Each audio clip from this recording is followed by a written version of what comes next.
એના જે આપણે આપારામવાળા બાપુ છે તેના વંશજ જ છે અને તે ગામમાં કૂતરા અને ગાયો માટે જોડી ફેરવે છે. તો આ બાપુ છે, તો બાપુ આપણે કહેશે કે તમે કેટલા ટાઈમથી આ કામ કરો છો? મારે અહીંયા જોડી 10 વર્ષથી આ ભાઈ ફેરવું છું ગામમાં. અમારે પટેલને અહીંયા કેન્સરની ગાંઠ થઈ હતી, બરોબર? એટલે એને 10 દીની ટેપ લીધી હતી કે હું 10 દી જોડી ફેરવે આ ગાંઠ મટી ગઈ.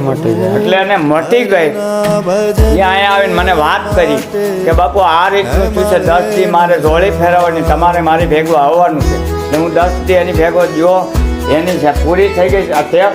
એટલે મેં કીધું હવે મારે આ કાયમી જોડી ફેરવવી ચાલુ રાખવી. એટલે મેં જોડી ચાલુ રાખી. એના આજે 10 વર્ષ થયા છે. એમાં બાપુને પરબે ખબર પડી કે તું પેલા ટુકડો માંગવાના છો. એટલે રાતે બાપુએ મને 12 વાગે ફોન કર્યો, કરસનદા બાપુએ, કે બેટા અહીંયા એક કામ છે. એટલે હું અહીંયા જો અહીંથી 7-5 અમારા જુવાનડા પટેલિયા ભેગા આવ્યા, અમે પરબે ગયા. એટલે મેં બાપુ આ રાતના 12 વાગ્યા છે, અટાણે મારું શું કામ? એટલે કે તે શું કામ ચાલુ કર્યું? એમ કરીને મને 2 ઠીકા કરસનદા બાપુએ મારી લીધા. એટલે મેં બાપુ કાંઈ મારે ભૂલ્યું હોય તો તમે તો સંતો કહેવાઓ.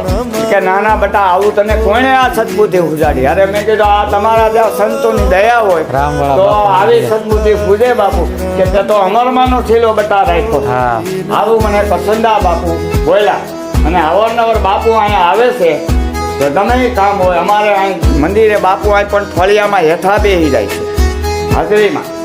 અને બાપુએ મને પછી આ જોડી ફેરાવી છે, પરબ થઈ જાય. હા.